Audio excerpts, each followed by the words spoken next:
Malaysian 370, contact Ho Chi Minh 120.9. Good night.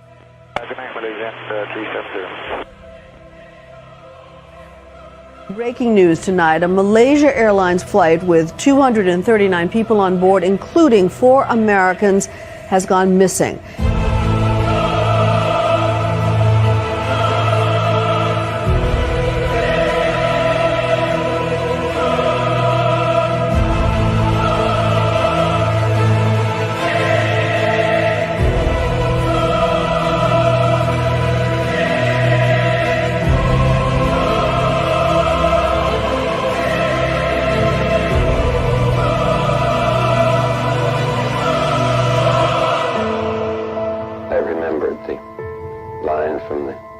Scripture, the Bhagavad Gita, Vishnu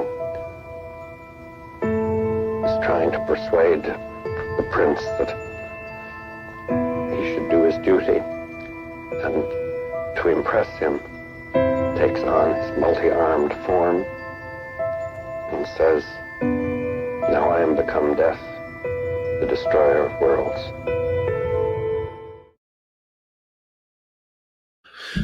Gorgon Stare, everybody. Thank you, everybody. Welcome to the live stream. Guys, I'm here for you guys. That's the reality. That's the truth. Tonight, guys, we are going to talk about the Orbs. We're going to talk about MH370. And then after the live stream tonight, I am going to be on with Zach Payne at 10:30 Eastern Time, 9:30 Central. I want to see you guys there on his show. Before that, I want to chat with you guys a little bit. We haven't spoken in a couple days. I've spent the last couple days soul searching about MH370, about the Orbs, etc., etc. And man, I really don't know. But I'll tell you, I'm not stopping. We ain't stopping, chat. If that's what you were afraid of, that's not happening. This live stream is proof. So before we get into all that, let's just start one at a time. Instead of getting right into the feels, let's just get right into this. And nobody has to worry about me. I would not be alive right now if I had to worry. If I had to worry, I wouldn't be alive right now. So don't worry about me. Let's start with this. It's Memorial Day, guys. It's Memorial Day. Happy Memorial Day. Let's remember the people that have served to give us this right, this pleasure that we have to be on this earth. Here we go. Why I'm working today as a veteran. It's because it's not my day. I make a point of that. I get Veterans Day, but today they lied about their age to storm the beaches of Normandy, marching to almost certain death. People who 5 minutes ago may have been a farmer were now crossing the Delaware on Christmas Eve to kill people that didn't want you and I to have our freedoms today. The one who might have been drafted out of his family business with a newborn baby at home, sent halfway around the world to a rice field just to be killed, whose body may never have even been recovered. Or my brothers killed right next to me in Iraq in 2007. This is their day. I took that picture after our ceremony in Baghdad, after we loaded their bodies onto a plane to go home to their families, their kids and loved ones. This is the first operation, actually, where I had people killed next to me. And I remember our convoy tearing into the Army compound as the medevac birds were landing because one guy still had faint vitals, another with a critical leg wound. We lifted them out first, and things kind of got slowed down, and a lot of us had some blood on us. Some of it's ours, some of it's theirs. I looked over at probably the toughest man I've ever met. He was kneeling down next to Jay Louis' body, one of his longtime close friends, and he was crying. Never thought I'd see that guy shed a tear in my life. I'm just going to pause for a second so I don't get copyright striked by YouTube or whatever the hell they do.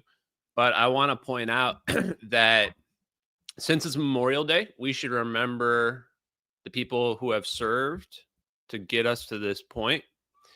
And a lot of people have suffered. And the kind of suffering that people have gone through to allow us to be here is the kind that makes grown men come to tears. Come to tears. And that's what war is. There's no point for war. One in every corner of everything. We shouldn't have to have war.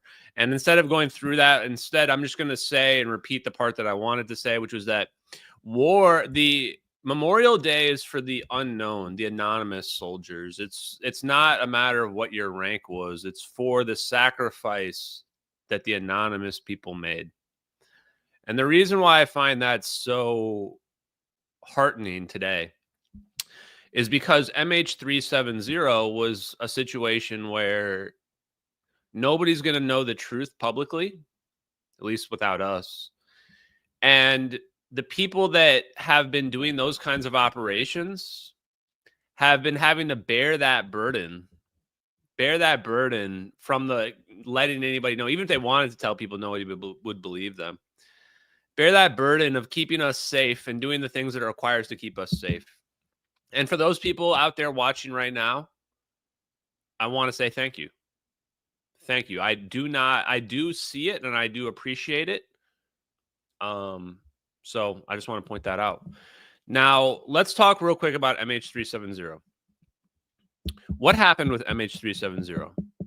There are two major revelations, even though they're not really new revelations, two major revelations that need to be considered in the MH370 case, whether or not you're new or you are have been along this whole time.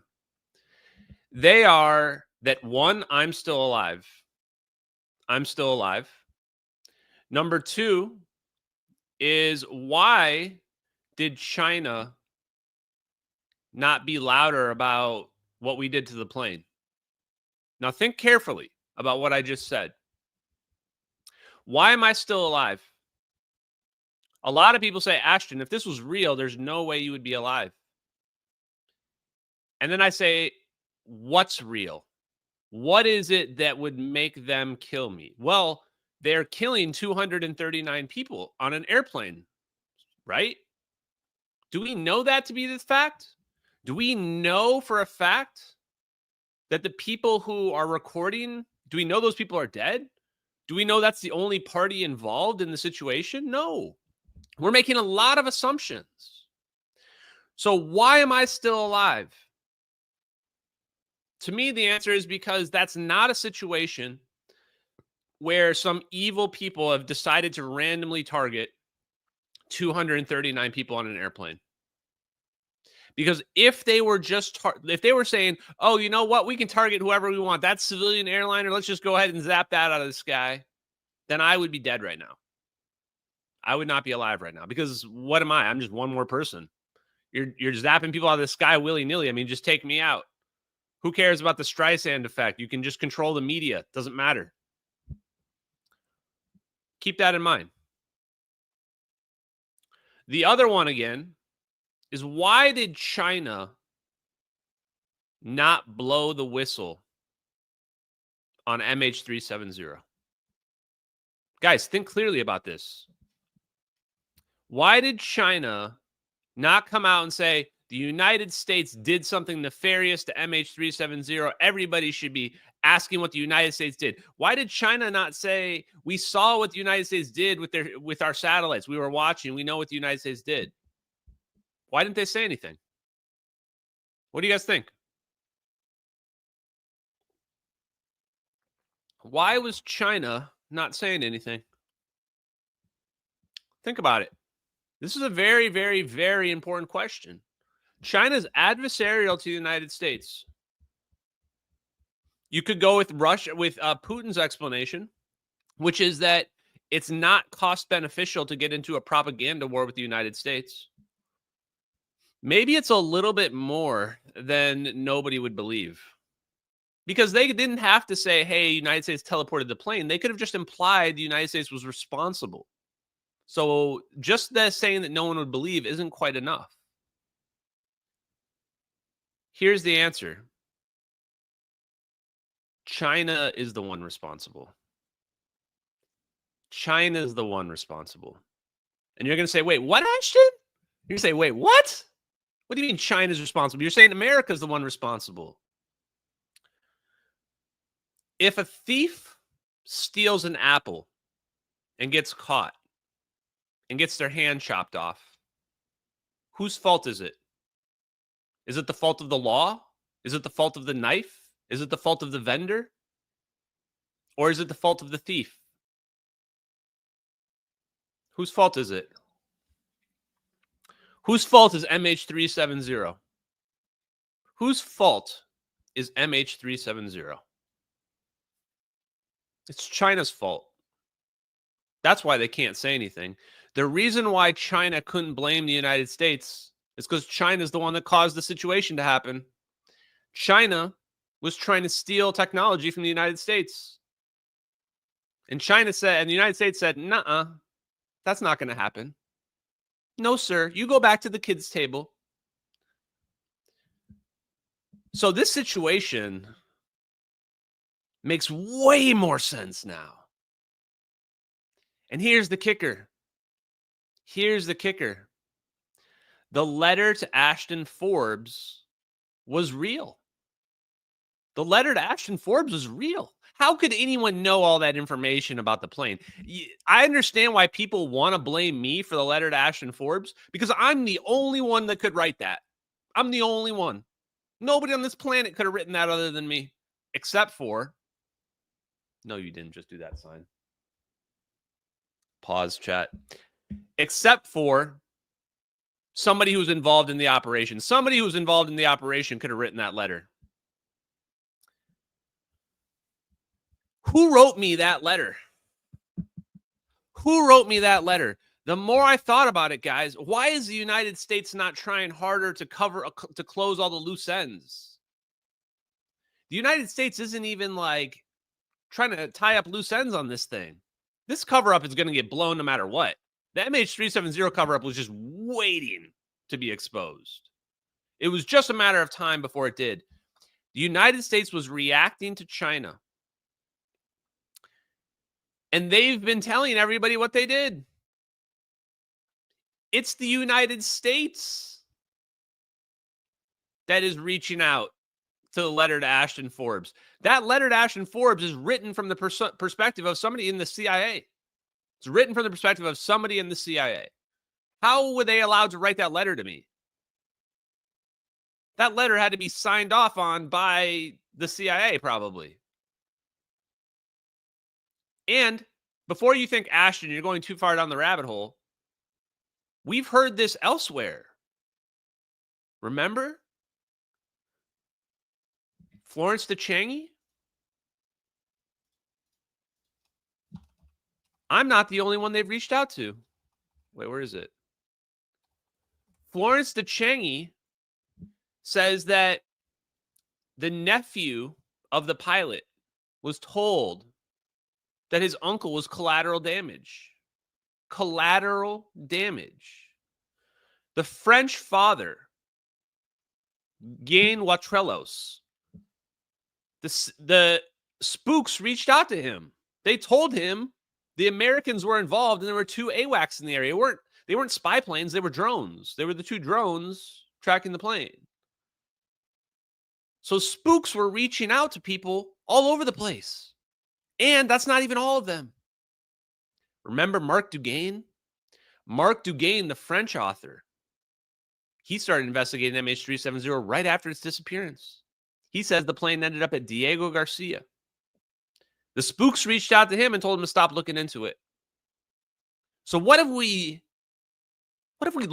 determined when we look at this? We're looking at 2 big dogs just stomping over everybody else. China and Russia are playing on another level. China and the United States. The United States is especially playing on another level. They're playing on another level these other guys aren't even ready for. They're like literally setting the scene, building the plots.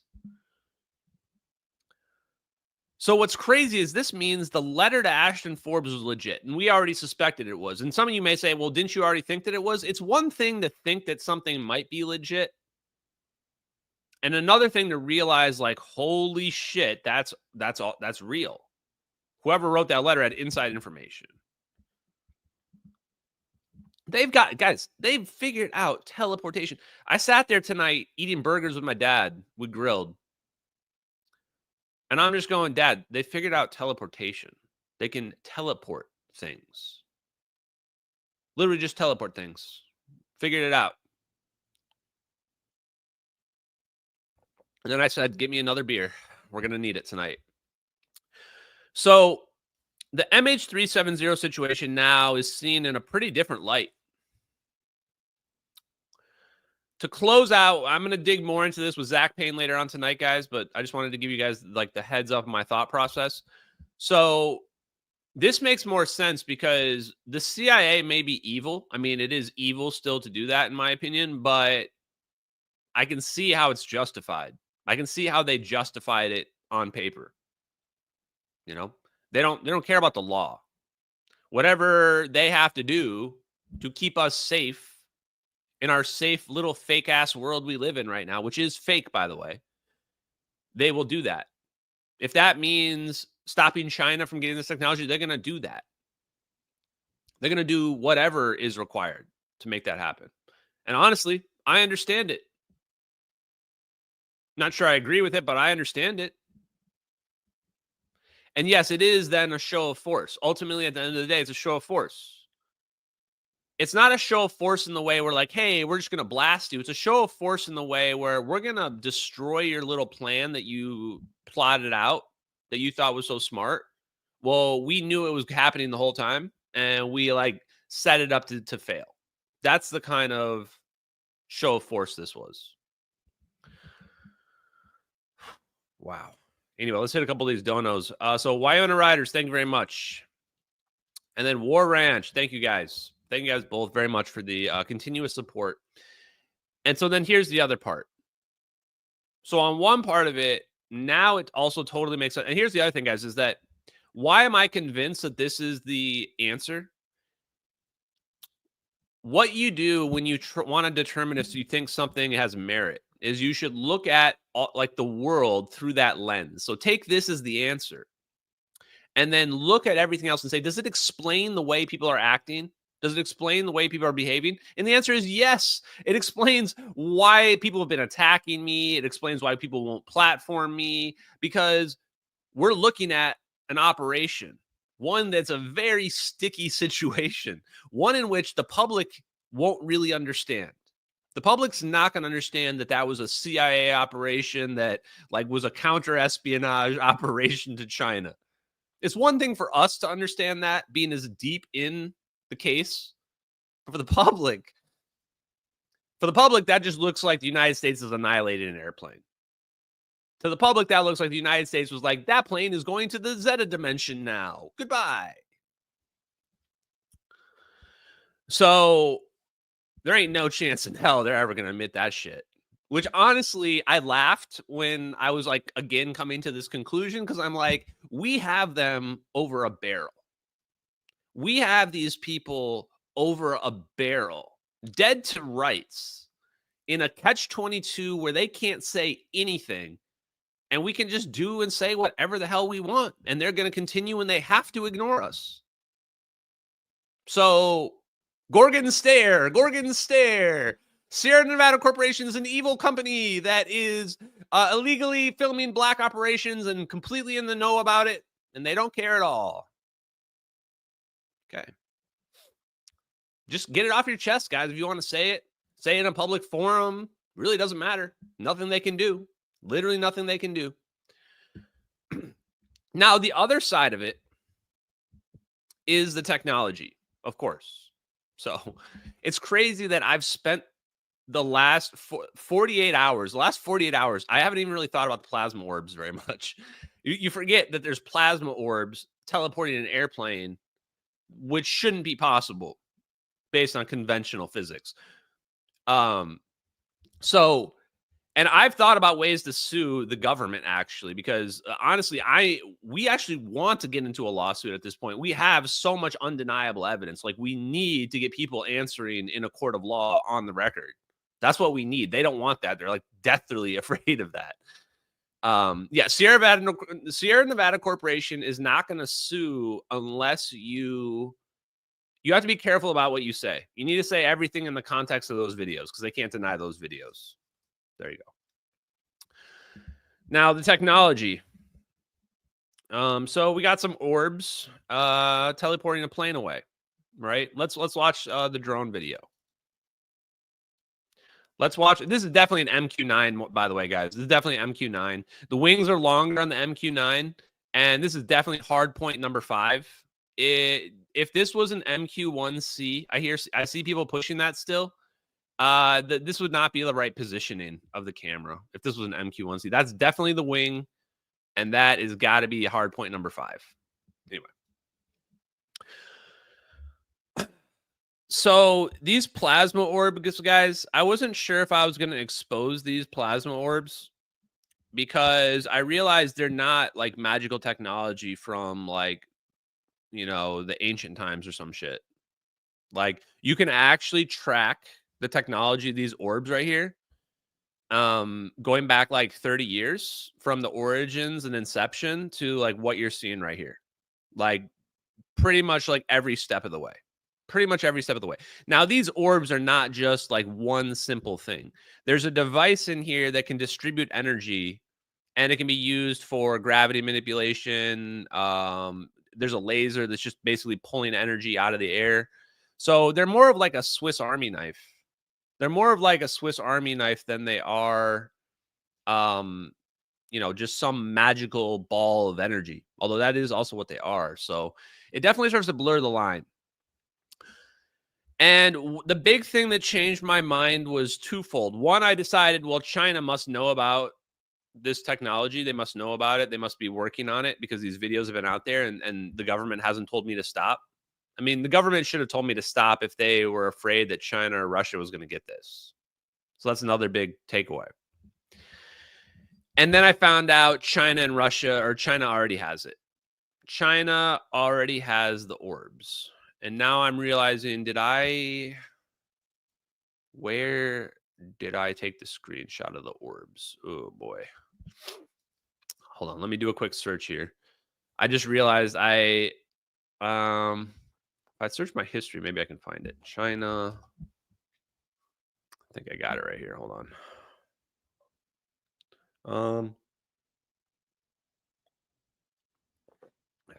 Crap, I don't know where it is. I'm gonna try to find it later. But so basically in 2023 and 2024, while we have been doing the investigation, China has unveiled their own version of the air-breathing magnetohydrodynamic plasmas.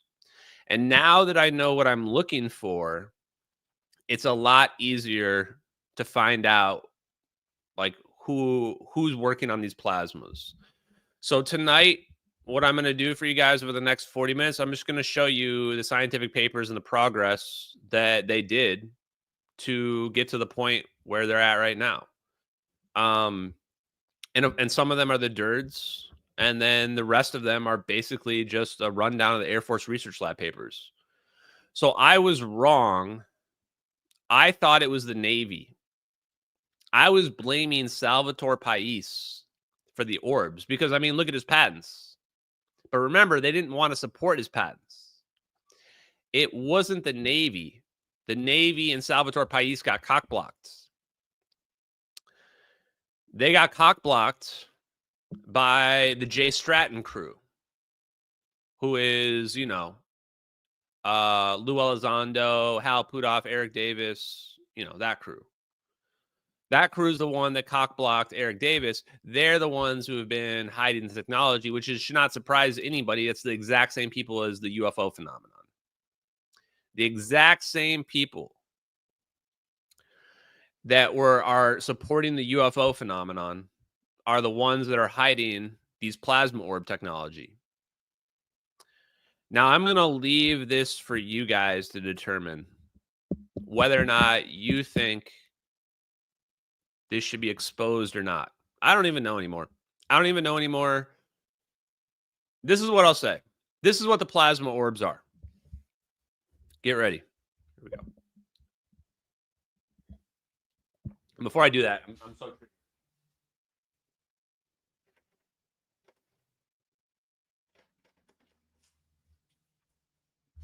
whatever. Okay.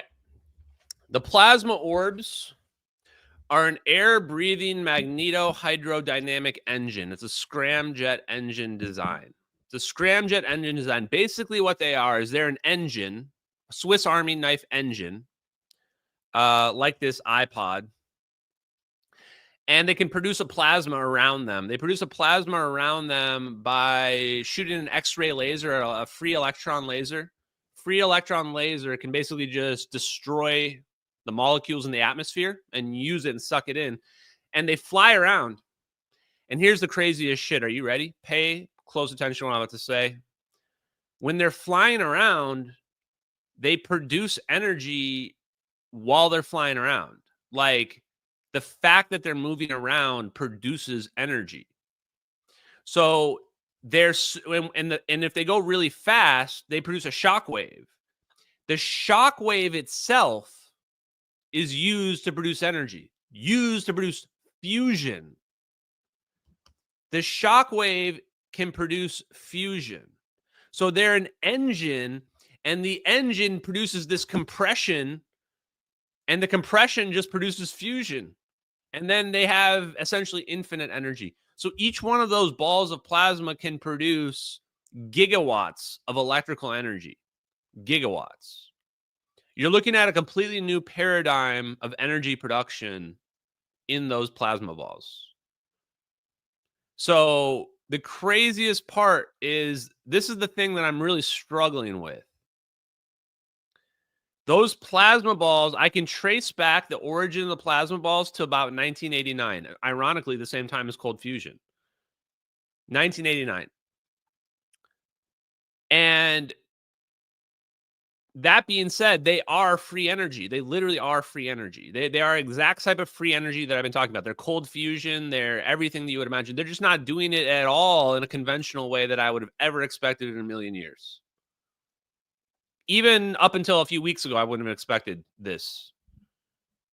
It's a weird system that takes the shock wave, like takes the air inbound air and sucks energy from it and produces a compression within the plasma itself to produce fusion and electrical energy. And just like the letter to me said, a slightly different change to the structure of the design produces a free energy plasma ball, as opposed to the ones that we're looking at, which are for propulsion mechanisms. And they can take that excess onboard energy, and then they can teleport things with it. They can make gravity, super powerful free electron lasers with it.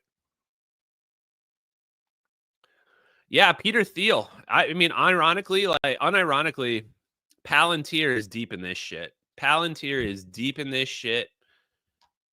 Like, they are deep in this. And I think the big companies you want to be looking at are the defense contractors that are privately held, even the publicly held ones. Okay, let's take a look now. So before we do that, there's one other person I'm curious about. Sean Cahill. I think I can find the clip.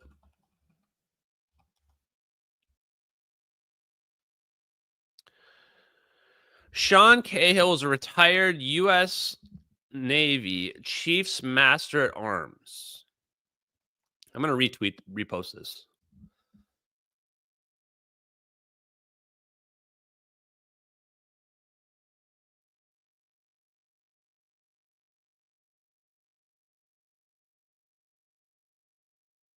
Cahill gives his thoughts on the MH370 videos. Okay, I'm going to skip through the first part of this.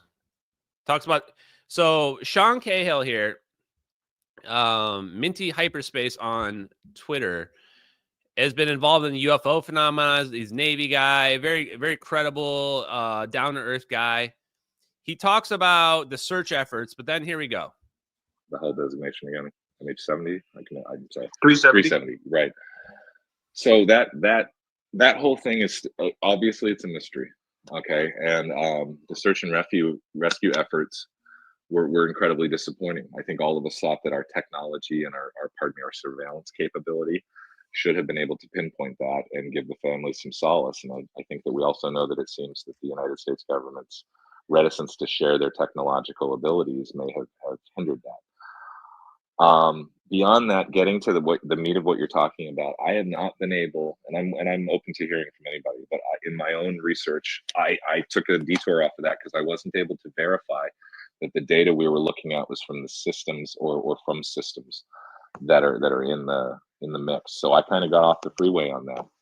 But I looked at those videos and I analyzed them in the manner that I'm able to with the technology I have, and I did find some very interesting things going on with temperature. I thought that if it was edited in CGI, someone was very knowledgeable and had read a lot of the DIRDs and other reports or data from Bigelow or other people. So I find it very confusing, and I've kind of stayed out of the mix, to be honest with you. Sean Cahill knows those videos are real. Sean Cahill knows those videos are real 1,000%. Get me in a room with Sean Cahill. I'll get you an admission that he knows those videos are real. That video that you just watched right there by Sean Cahill is from before I was not in that space. I didn't even know who he was. And they were asking him questions about it because I guess he's knowledgeable about UFO stuff. The giveaway was that he said that if somebody edited those, they would have had to be knowledgeable of the DIRDs, the Defense Intelligence Reference Documents, and the Bigelow stuff. Well, you're looking at somebody who's knowledgeable about the DIRDs and knowledgeable about the Bigelow stuff as well. You guys have been watching him on a live stream for the last 30 minutes. And the other thing he said is that Sean Cahill mentioned the systems. He avoided saying a very specific word. Actually, 2 words. He said, I'm not familiar with the systems that were being used, and I was trying to track down the systems. He knew that shit was Gorgon Stare. He knew that shit was Gorgon Stare. Sean Cahill knew that shit was Gorgon Stare right there. And he got very confused because he saw Gorgon Stare and he said, wait a minute, that looks like real military footage. And he looked at that and went, wow, this looks just like what all the DIRDs, those super, super popular papers on the classified network. Yeah. Well, those papers aren't classified anymore, chat. They're not classified anymore. Anyway, I just wanted to point that thing out about Sean Cahill because I want you guys to realize that everybody knows except for you guys and the public. Well, you guys know too, but the public doesn't know. China knows, Russia knows, United States knows, random Navy guys on Twitter know as well. Basically, anybody that's seen Gorgon Stare or probably any whammy footage is going to know those videos are real. Nobody faked them. And anybody that's read the DIRDs, the Defense Intelligence Reference Documents, knows that nobody faked those videos without being very, very, very knowledgeable of the DIRDs. So, guys, what have I been doing the last 2 days? Well, I read about 16 scientific papers. I decided to go back and reread several of the DIRDs. Here is all of them. Quite literally, all of them. As you can see here. So, yeah, real talk. I literally went through and read every single one that I hadn't read that I thought was significant. And I'm not going to go through all of them with you guys tonight. But a few that I did not previously give enough credit to was like the invisibility cloaking one. I want to point out a few that I previously did not give enough credit to. The invisibility cloaking one. This one, actually on this page 19, you see right here on the right. Can I make this, like, how do I make this bigger or something? I don't know. Anyway, I'll just explain it. This page on the right here explains that the best method of invisibility cloaking is space-time manipulation. I shit you not. The invisibility cloaking paper directly references just manipulating space-time to make light go around you. That's the best cloaking there is. Boom. Okay. I was like, wow, that's not bad. Let me switch the share thing here to the other one. I want to do window share. There you go. So here's another one. Which one's this? Oh, yeah. So this is the air breathing MHD. Now, this one I have already reviewed with you guys, but I took another look at it because holy shit, this is a much, much more important paper than I realized. I mean, I didn't know what these words meant. MHD, air breathing, magnetohydrodynamics. I mean, guys, to me, 2 years ago, you might as well just been speaking in Latin. I don't know, magnetohydrodynamics. I mean, is that like X-Men stuff, right? No, it turns out magnetohydrodynamics is how we use magnetism, specifically superconductors are the best, to control plasma.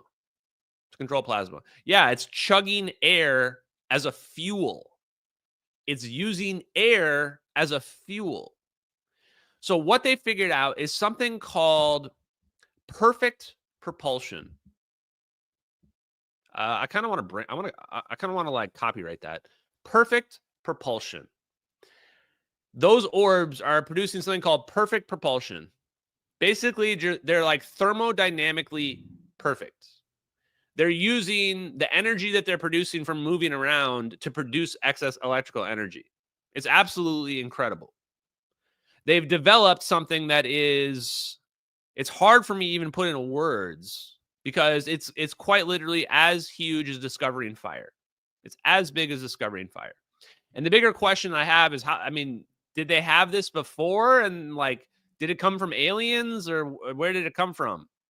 Because suddenly from in the early 90s to 2010, 2014, this thing just took off. Like this just got out of control. And it makes me wonder, like, what was the long-term plan for this? And what I think the long-term plan for it was, and we're going to look at a couple more papers in a sec, is they were thinking that everybody would figure it out. They were thinking in the 90s, everyone was going to figure it out.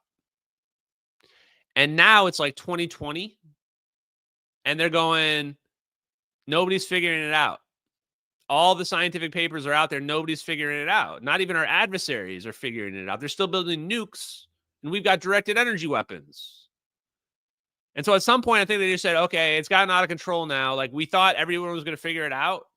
And so we were very scared about suppression. But now they're realizing like we've got free energy, we've got teleportation, and nobody else is really figuring it out. It's starting to get awkward.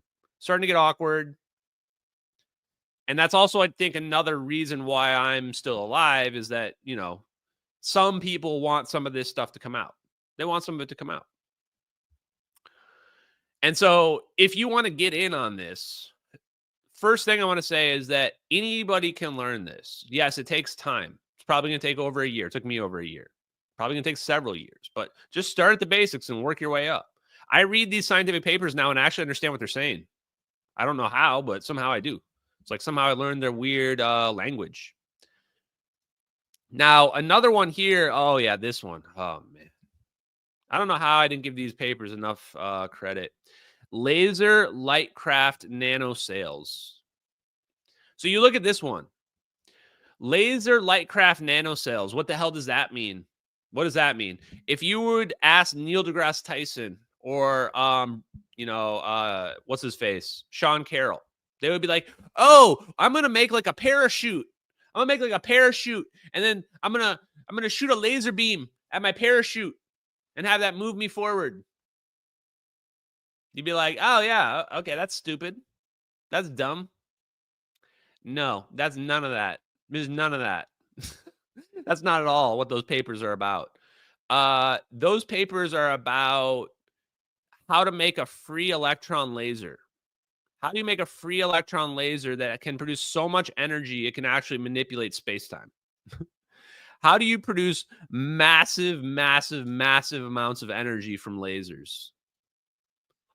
And the more I read this, and how do you get it so that it's super, super light? It needs to be really, really lightweight. Because we're going to use a laser, a literal laser, to shoot us into orbit. What? They're clearly using the laser to manipulate zero-point energy, in my opinion. And what we found out, the biggest revelation is this. I'm moving away from negative energy. Not because it's not real. It absolutely is real. But because we're not using physical negative energy, I don't think. Everything I've seen about the videos, they're using positive energy to create a negative refractive index change. They're using positive energy to create a negative energy effect, which is a significant difference. Because what that could mean then is that the positive energy warp drive solutions are going to be the ones that are going to end up being the correct ones. They're going to end up using a positive energy to produce a negative energy effect. I think that's what they're going to do. Pretty interesting, huh? Okay. So I think this laser nanosales is written by Eric W. Davis. I think it is. Could be wrong. So you can check that one out if you want to know more about free electron lasers that they were producing. They also have a solid state laser as well. And what I'll say is now I know about like all the super powerful lasers, at least from 10 years ago or 15 years ago. And it's definitely a free electron laser or something that is not in these papers. Free electron laser is the one that I've identified has got to be what they're using in those plasma orbs.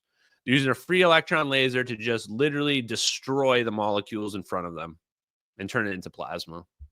It's pretty wild. So they're using a free electron laser. The orbs themselves are a air-breathing magnetohydrodynamic scramjet. Let's try saying that 5 times real fast. Now, there's more DIRDs here that are useful to review, but I'll just put the link in the chat, and then you guys can, you know, take a look yourself at whichever ones you want. Here you go. This should work.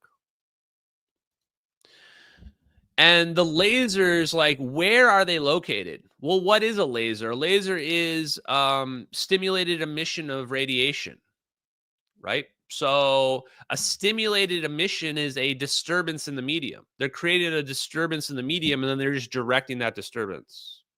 So the plasma, all they really need is just some mirrors. But basically what they can do is they take mirrors, like take 2 walls that have mirrors, and you trap the light between the mirrors. So it's just bouncing back and forth. Just bouncing back and forth forever, right? Never going to stop. And then do this. Do this. That's what they do. That's the answer. How do you create a gravitational wave? I just told you. Boom. Create a laser, have a mirrored casing or cavity, and then just change the boundary conditions on your mirrors to expand and contract. And then you'll shoot gravitational waves. Boom. Done and done. That's literally what Chance Glenn was describing. He said, remember Chance Glenn said, it's not that certain energy densities cause gravity. It's the change in the energy density that causes the gravity wave. The change in the energy density. So if you want to change the energy density rapidly, have the walls of your mirrors rapidly come together and come apart. Boom. And by the way, that is called the dynamic Casimir effect. So why do I always bring up the dynamic Casimir effect? Because there you go. They're using that exact process to produce gravitational waves. Pretty neat, right? Hey, Witro, what's up? How's it going? Oh, yeah. And then this.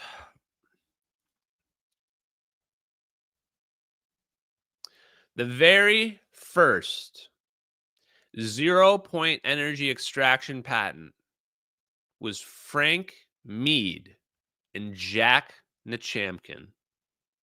Holy shit. Holy shit. 1994, the same year that Jack Nachampkin wrote Force-Free Time Harmonic Plasmoids for the Air Force Research Labs. Yahtzee, fam. Yahtzee. Thank you very much, Raising Cane, in the pilled chat. I appreciate you very much, sir. Thank you, Balmer Hun. Serco Incorporated employs letter author. I don't know about all that. I don't know what that means. I'm just going to write this down, though.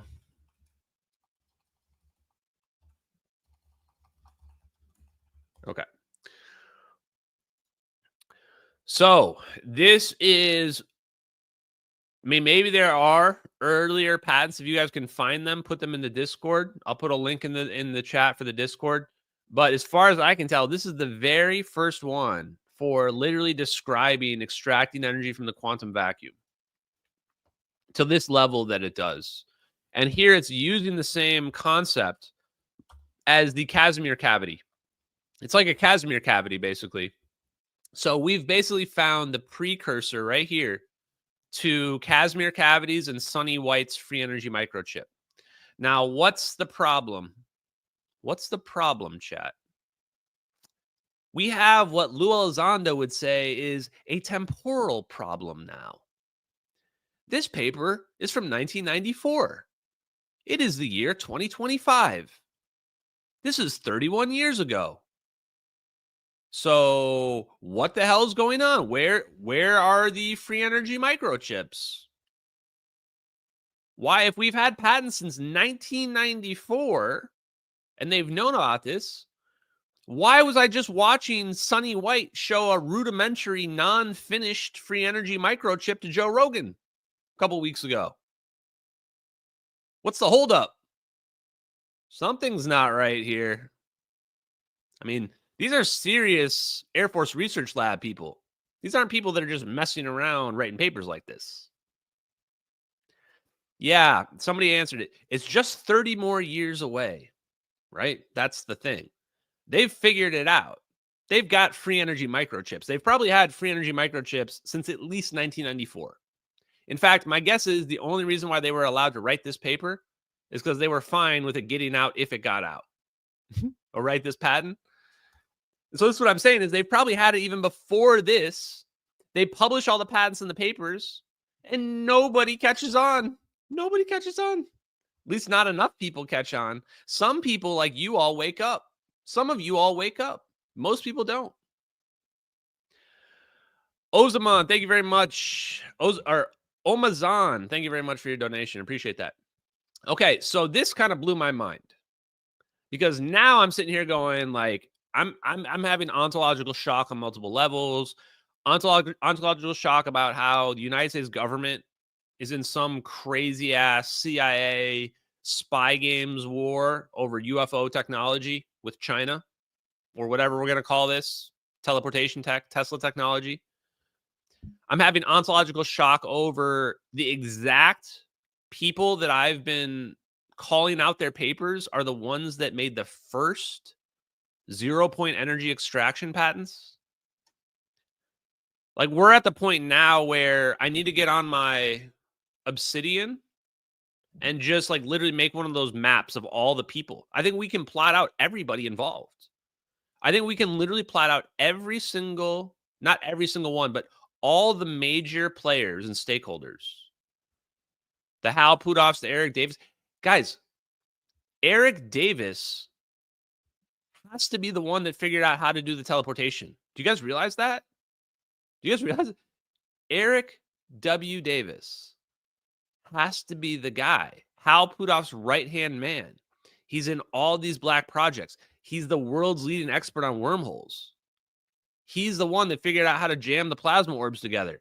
Whatever they're doing in those videos, Eric Davis told them how to do it. How did he learn how to do that? I still can't tell exactly what the hell is going on. Plasma orbs are spinning around a plane, and then they just come together, and then it's just not there anymore? I mean, I understand the concepts, but like, okay. Did they have to spin around the plane like the right number of times? You know what I'm saying? Okay. We haven't even gotten to the sauce chat. Jesus, this stream. This is the one. So China has it. China is working on it right now. China is working on it right now. China's probably working on the teleportation right now. They've been working on it for the last 10 years. And honestly, I'm praying to God they don't find it because I don't know what's going to happen on this planet when two warring factions get this technology. All I know is if I was a Chinese 0-point energy engineer right now, bruh, your life expectancy is like 5 years or less. That's all I'm saying. Our CIA doesn't give a shit. And we got invisible plasma orbs that will send you to the nether dimension. So I'm just saying, maybe find a different line of work. Maybe defect to the United States. I don't know. I don't know what the answer is.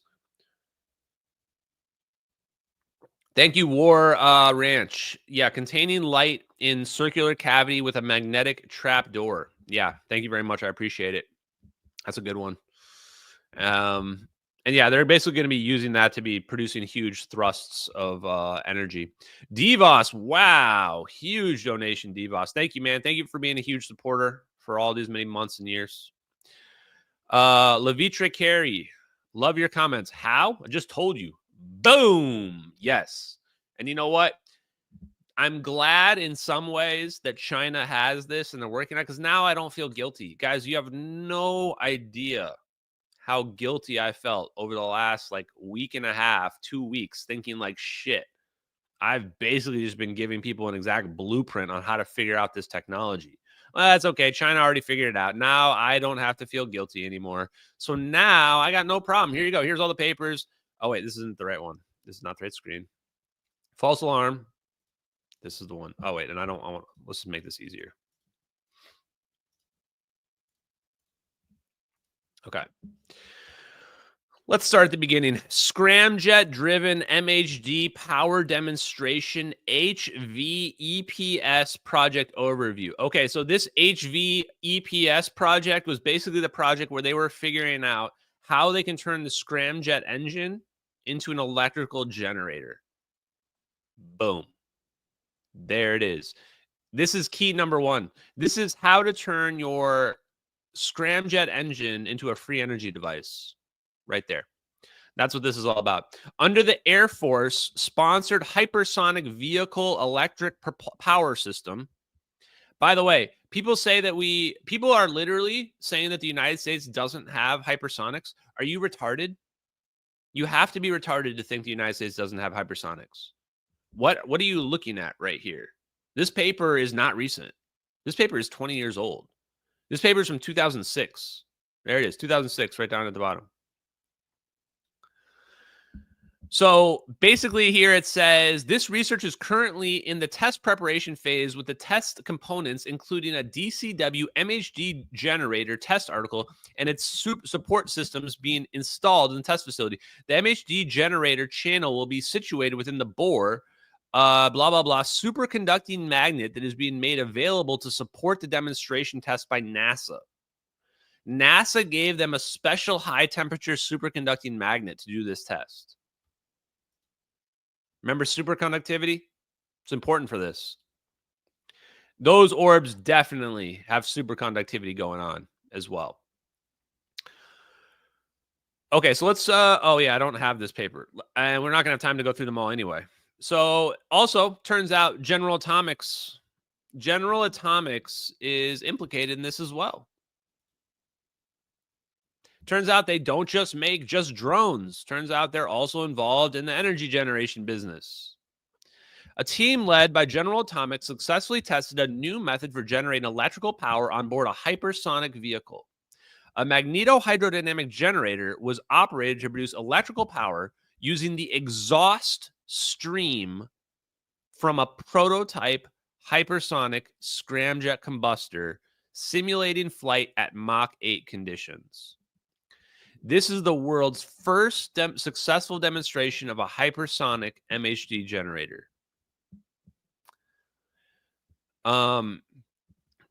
Let's see.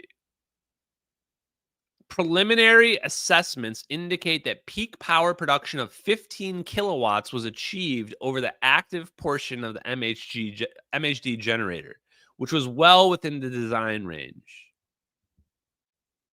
Gas turbine engines are currently used to mechanically drive rotating generators to produce electrical power for conventional aircraft systems.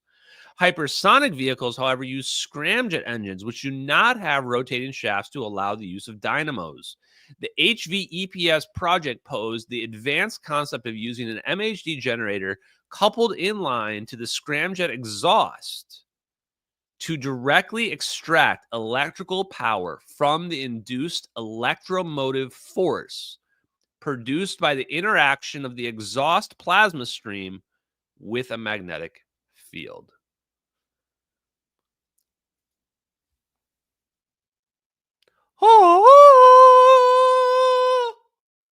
What more do you really want there? If you're an engineer that understands like basic engineering, the words that you just read should be like Star Trek to you. Wait, they're taking the exhaust and using the motion of the object of the craft as to produce electromotive force? Yes.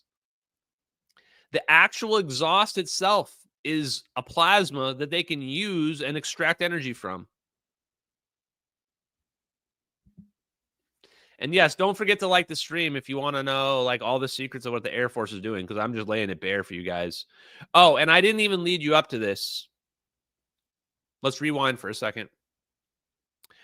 Before we get to that part, 2007, they're testing basically. And do you notice in those tests, there's no mention of humans or pilots? There's no pilots. There's no humans. These are autonomous drones that they are testing these engines on. Nothing's in them. 1989 wasn't just about cold fusion. It was about Hal Puthoff working with Ken Shoulders and Bill Church as their financier to understand exotic vacuum objects. They understood that plasmas on small scales could be self-sustaining and coherent, meaning they didn't seem to dissipate. And they understood there was something about the universe that everybody else was ignoring. In the early 90s, their research led to something called condensed charge research. Condensed charge. What they realized was that they can compress plasma. Why do I mean when I say compress plasma? Well, what is plasma? Plasma is just electrons being ripped off of molecules. So if you're compressing it, then what you're doing is you're stacking your charge close together. You're taking all these electrons and you're scrunching them together. You're making it very dense. So it turns out condensed charge is just another word for dense plasma. So condensed charge and dense plasma mean the same thing. So now we've got Hal Puthoff working on condensed charge research, and then they do the Marauder program.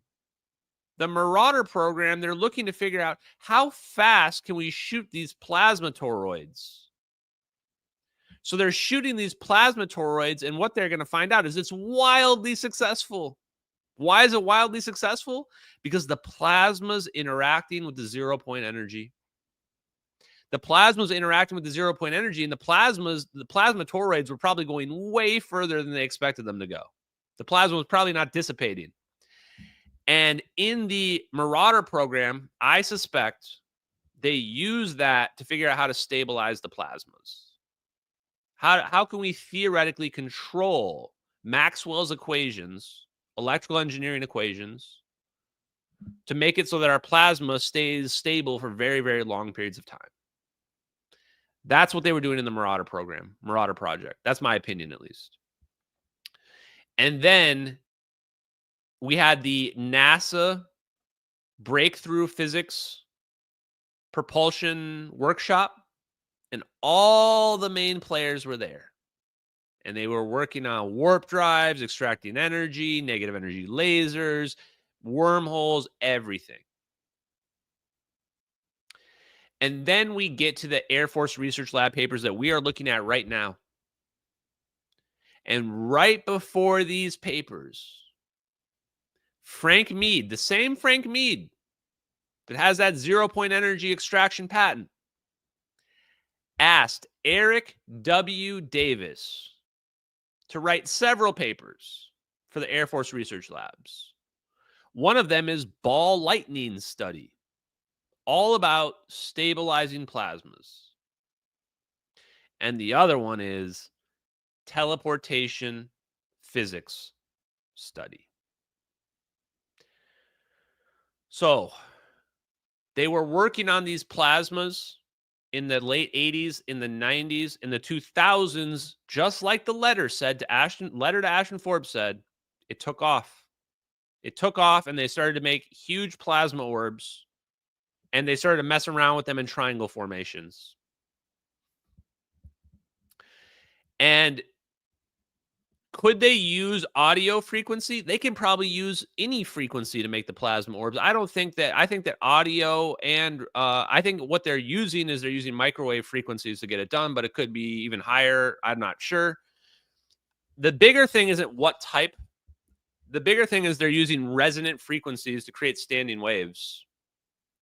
I think standing waves are the bigger thing because matter is just trapped energy in a resonance. I don't have time to sidetrack tonight on this, but we are going to do another live stream that discusses why people say scalar is just a tensor. It's a lower order tensor.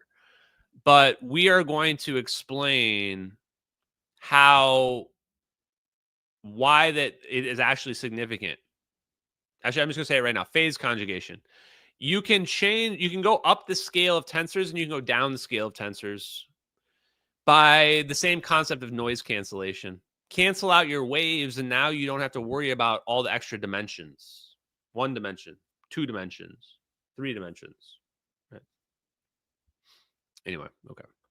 I got sidetracked there. Let's get back on track. Okay, so after teleportation physics study, after that, then we've got General Atomics. And look who's referenced here. The Air Force Program Manager, Mr. Rene Thibodeau, states the success of these tests move hypersonic MHD territory from the realm of speculation to realistic possibilities. Electrical power can now be produced on board an air-breathing hypersonic platform without carrying large amounts of liquid oxygen like the space shuttle requires. So for Elon Musk, when Elon Musk says, why are they not competing with us? Well, they've got shit that puts you to shame. Why are they not competing with you, Elon? Because you're not a threat to them. You're not a threat to them, Elon. Elon, you're shooting rockets in the sky that are doing nothing, and you're landing them, and you're getting applause from a bunch of SEALs clapping. These people don't give a shit about applause from SEALs clapping, going, hey, look at that rocket landed. These people are going, we created perfect propulsion, and we're literally using the exhaust from our hypersonic crafts to produce infinite energy. It's a little more impressive than getting your rocket to land upright. Wow, you got your rocket to land upright. Do you want a gold star too? Here you go. We have teleportation technology. It's kind of like another order up in terms of importance. But here's a party hat. Go sit at the little kids' table.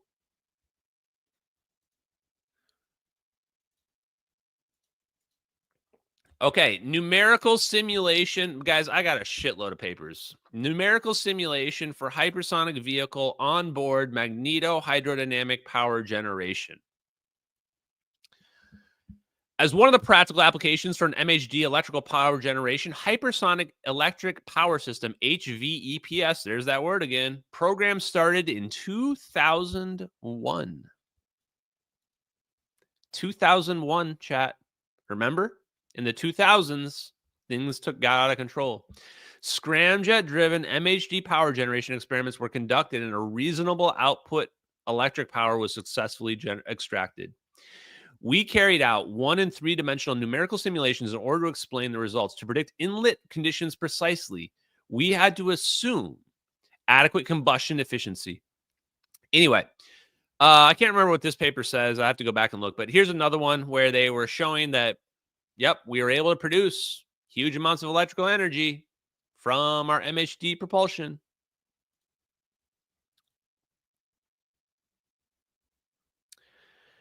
Here's another one, hypersonic vehicle. This is 2011, so this is still before MH370. Hypersonic vehicle MHD power extraction concept using Mach stem thermal ionization. We present an initial analysis of a new MHD power extraction device for re-entry vehicles that provide significant energy extraction at speeds of Mach 10 and below. So actually, this works at speeds that are below Mach 10, which you would think, well, that's really fast, but if you're going to teleport, this doesn't work. Lower Mach number operation is accomplished by creating a strong normal shock inside of a duct, which heats alkali seed material to ionization temperatures. The design consists of convergent inlet followed by an interior channel. The compression ramp angle is chosen such that a normal shock or Mach stem is formed near the throat. They're creating a shock wave. They're using the motion of the craft, and they have an inlet, and it produces a shock wave as it moves around. The concept is actually fucking simple. You guys realize how simple this concept is? This is the thing they're hiding. It's so simple. So imagine you are driving in a car and you put your hand out the window of the car. What happens? Your hand goes flying back, right? And it's fun. You can kind of put your hand there and you can do this thing with your hand, right? And you're like, because of the wind. They're doing that with the plasma. So they've got their plasma orb flying around, and there's an opening in it when it flies around. And so when it's flying around, everything's getting sucked into the inlet, and they just compress it down in the inlet. And when they compress it down, everything is forced into a single spot. They're producing electromotive energy just from the orb floating around. And they've gotten to a point where it's so efficient that it produces free energy. Free energy just from an orb flying around through the air. Just from compressing the air. So if you want to make a free energy cold fusion device, you should do exactly what they are doing. The problem is your orb's not moving around. Their orbs are moving around. So you need to create an artificial flow of that inlet so that it gets compressed like a pinch effect. That's all they're doing. And they're producing fusion and they're turning that into electrical energy. In fact, it's so crazy that it's more efficient probably to do it that way than it is to be a stationary fusion reactor. The answer was easy. Why is our fusion reactor staying still? Why? It doesn't need to stay still. Our fusion reactor can fly around. Motion is energy. Why would we want our fusion reactor stuck still somewhere? No. Those plasma orbs are generating gigawatts each. Those plasma orbs can generate whole cities. One plasma orb generating a city? Free energy, baby. It is free energy. So before I look at the last couple of papers, I want to riff on something else as well. Why continue? Why continue knowing what you know? Because those orbs are free energy. There's more at play in those videos than just a counter-espionage. Somebody has been hiding technology that would revolutionize the whole planet. That's another part of the letter to Ashton Forbes. In fact, they say it's much deeper than all of this, that technology. And it might have an exotic origin as well. So the truth is, I think the reason why are people supporting me? Why are there, at least allegedly, I get told this a lot, that there are special operations and black project engineers that are supporting me. Why are they supporting me if I'm exposing the United States? And if they're not even really the ones who are at fault of MH370? They're supporting me because they know this technology is out there and they know it's been out there and it's been out there for so long. Somebody has got to shine a light on it. That's the reason why they're supporting me. They're supporting me because this technology, even though those orbs we can trace those orbs back, the nature of where this technology comes from, that's been hidden. The physics itself of zero-point energy has been hidden from us. We weren't even allowed to figure out those concepts like air-breathing magnetohydrodynamics because from a conventional standpoint, those things shouldn't do what they're doing. But they do. They work.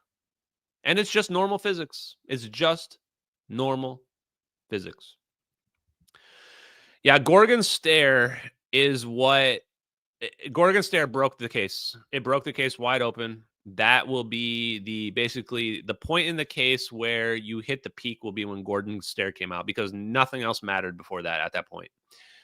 And we had been waiting for a chance for some evidence to come forward that would break open the case. And Gorgon's stare was it, because that's what the whammy video is. It's Gorgon's stare, and nobody can deny it.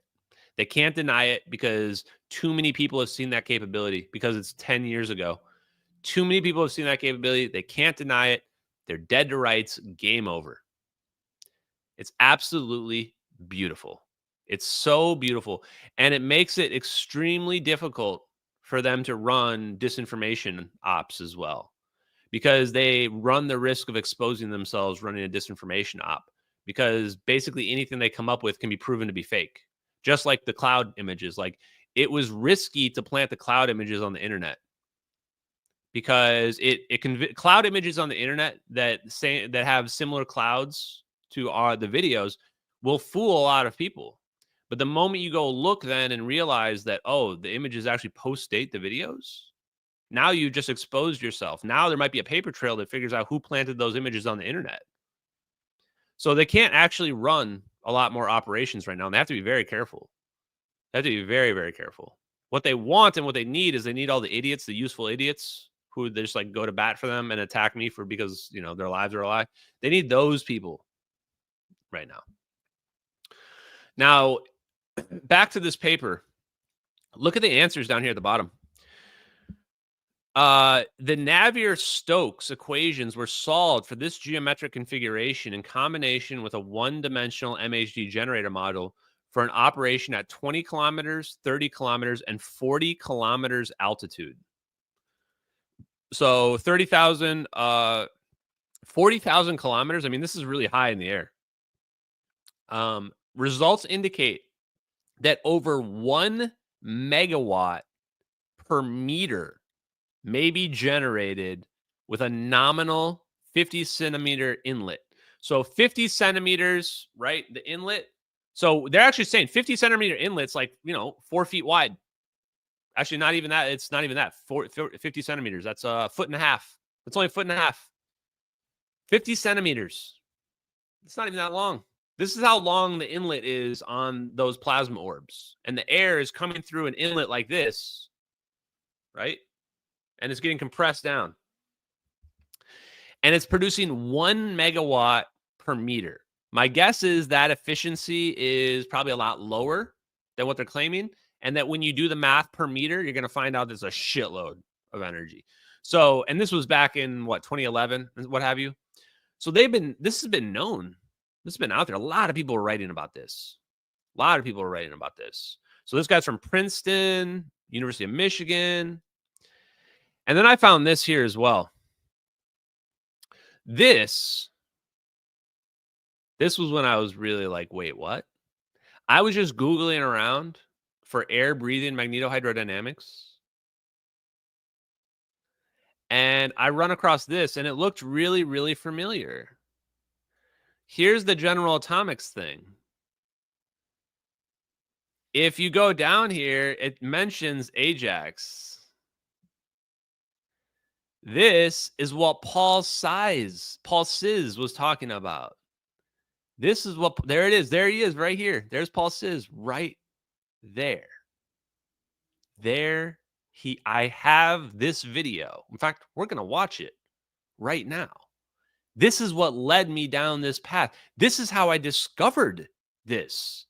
So it came full circle when I was searching for the air breathing magnetohydrodynamics. It led me back to the same forum that I originally found Paul Siz at. And when I found Paul Siz, you guys can go back and watch the live stream from like a year ago. And I said, they figured out how to make these balls of plasma from the plasma sheath. From the plasma sheath on the hypersonic crafts. That has to be how they did it. I Sherlock Holmes'd it. That's what they did. That's exactly what they did. Paul Ziz was head of hypersonic research during his career at the McDonnell Douglas Air. Professor Paul Ziz was head of hypersonic research during his career at the McDonnell Douglas Aerospace Corporation. And these were the concepts we were looking at 30 years ago. He has no doubt hypersonic aircraft are already operating. Well, I think the technology for flying 6 to 12 times the speed of sound existed 30 years ago. And all that's happened in the last 30 years is that the airplanes have gotten lighter and they've gotten easier to build from the challenges that we had. So there's been people that have seen these, and they all look very similar. They're triangular-shaped vehicles. Assigned to Ajax, Professor Paul Ziz has tracked down scientific papers. Triangle-shaped vehicles. They all look triangle-shaped vehicles. He said that was like from the year 2000, by the way. He said we've had this for 30 years, and that was in the year 2000. Don't let me stop you, Paul. To piece together the puzzle.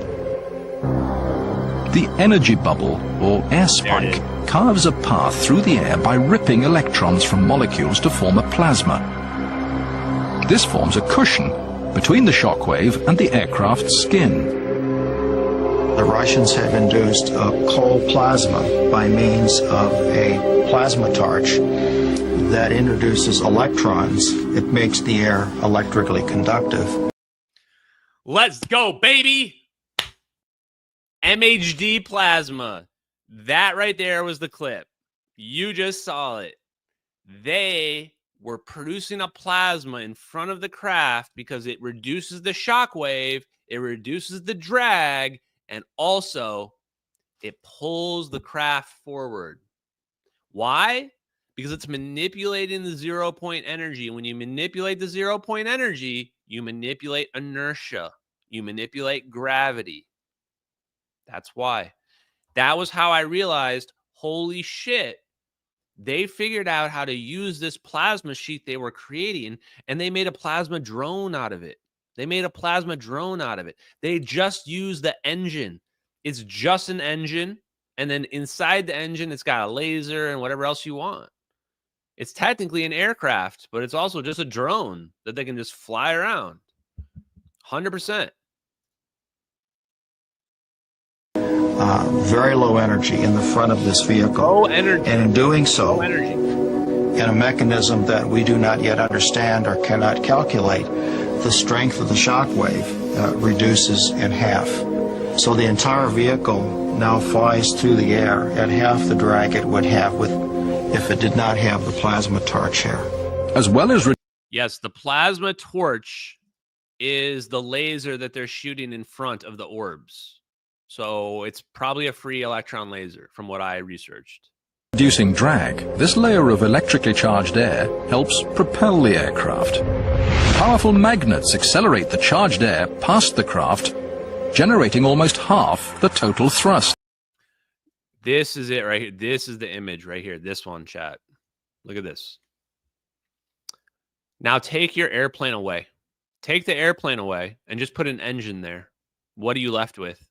You're left with an engine in the middle and these magnetic field lines around it. And the magnetic field lines are going to be covered in plasma. That's what the Orbs are. That's what the Orbs are in the MH370 videos. Guys, get ready for the Orb Wars. The craft, generating almost half the total thrust. This futuristic propulsion is called magnetohydrodynamics, or MHD, and it could propel Ajax to incredible speeds. Since Professor Ziz began probing Ajax, the curtains of secrecy have descended again. But a few more tantalizing details have leaked out. There are some interesting tracks out of a radar site in Sweden, about a year apart, of what I've been told have been. Okay, well, that's enough of that. So I see people in the chat going, holy shit, this is crazy. Yeah. Welcome to my life for the last 2 years. This shit is 100% real. If you think that I just randomly happened upon some crazy plasma propulsion energy production technology that nobody knew existed, no, it's because that's what we're seeing in the videos. We're seeing their orb technology they created. We're seeing their Gorgon Stare surveillance system. We're seeing what really happened to a still missing civilian airliner, Malaysian Airlines Flight 370. Everything I'm telling you is real. That's why it's so incredible. That's why so many people are following me. That's why you've got people calling in to Chase Glazer and Alex Jones going, you need to have a full episode about this guy, Ashton Forbes, talking about 0-point energy. People are freaking out there because they know it's real. And this is the moment. This is the time for it to come out. You're living through disclosure right now.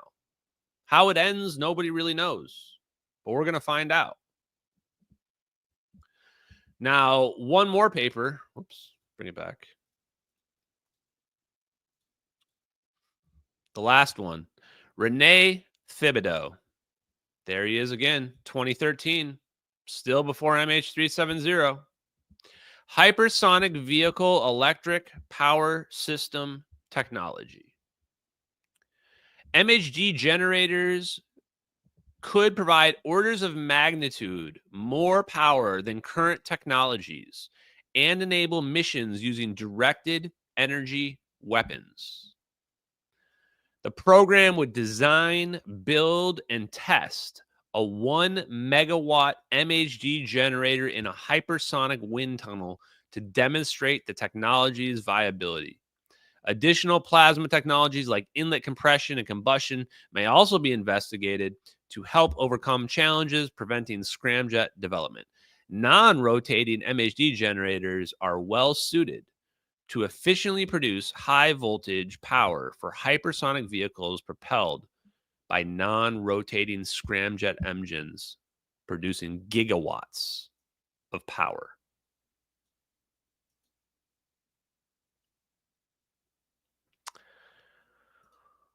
Whoo! Holy shit, chat. This case is the most incredible thing to ever happen in my life. I don't know about you guys. I'd say high degree of confidence. We've got it figured out. We've got the case figured out and the technology figured out and the people that figured the technology out. What I don't have right now is a paper that says, here's how you jam 3 plasma orbs together to get it to quantum tunnel to some other location. That's pretty much the only thing missing right now. I also don't have an adequate number of papers about gravitational waves, but there's more to be read out there. Yeah, for all of you, this is the greatest day of your life. But for me, this is just another Monday in the MH370 investigation, guys. So there you guys go. I wanted to give you a quick and dirty tonight of the scientific papers and where they're being hidden. If you want to learn about this, I recommend the Defense Intelligence Reference Documents. Every time I read another one of those DIRDs, I just sit there and wonder, these are the most important papers in scientific history, in human history. Like, you basically can't miss. Just shoot a dart at one of those DIRDs and you're going to hit a gem. Negative mass propulsion, extracting energy from the quantum vacuum, warp drives, wormholes. I mean, whatever you want. Even the ones I didn't understand a year ago, I'm going back and reading them now, just going, holy shit. So that's why Sean Cahill is going, if somebody made those videos, they had to have read the DIRDs. There's no way anybody could make those videos without reading the DIRDs. It's not even a matter of just the teleportation. Like the dark lines coming in front of the orbs being stable plasmas, the MHD breathing plasmas. You just add up the DIRDs, and the DIRDs add up to those orbs and what we see in those papers. So, of course, they're real. Of course, they're real papers. Or of course, they're real videos. And the craziest part about it, to close off tonight, is it's not alien technology at all. It's not alien technology. I have not seen the words UFO or alien in any of the scientific papers I've ever read. None of them ever. Not once have I ever read those words.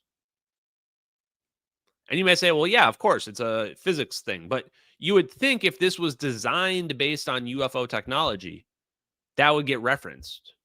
But it doesn't. Doesn't ever get referenced. It's just normal physics. It's clever use of normal physics. The plasma balls are producing free energy in a way that I've never seen people discuss outside of what we were just looking at now in this air-breathing MHD. But the more you think about it, the more sense it makes. They're moving through the air, trapping the molecules and forcing them to compress down. So anyway, absolutely incredible. Shout out to the service members and the veterans and everybody that has, I don't know, gone through the green door and seen this stuff and had to live with it. I'm sitting here struggling with it, struggling with what it means. So I can't even imagine. And goddamn, chat, this thing is what a mind F. We have just really fallen into the craziest situation ever. I want to thank everybody out there that has supported. And just remember, guys, let's try to be as kind as we can. I know I don't always lead by example, but if you want to take a shot at buddies, take a shot at somebody, but don't get into a back and forth for like 20 posts back and forth, hating on each other. Just present them to the evidence. We know it's all real and nothing's going to change that. So we're in this for the long haul, everybody. Let's get free energy. Let's get some free energy plasma orbs. Let's change this planet for the better.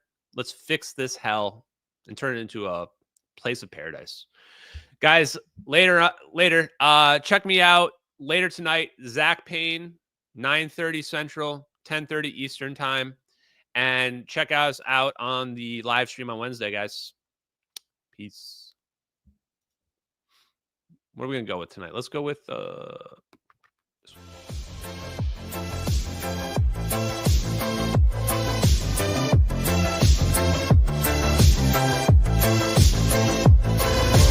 Infrared eyes, scanning the black, tracking the heat, never turning back. Control 22, a covert gaze. Control 33, in the cosmic maze. Controls in the mix, secrets untold. Silent watchers, brave and bold. In the shadows, they silently glide, protecting our interest, far and wide.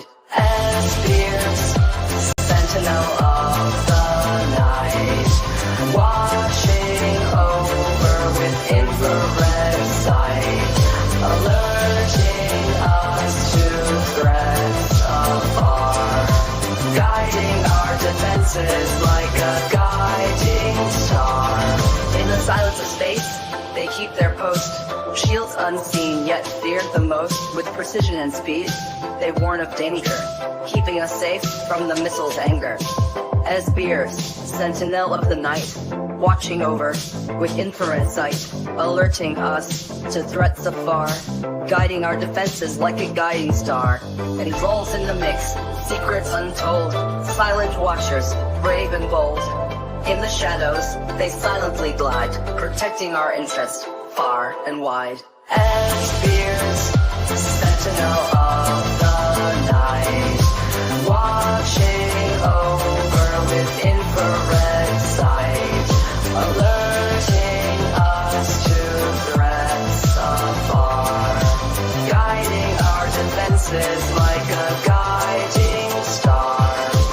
As Beers, sentinel of the night, watching over with infrared sight, alerting us to threats afar.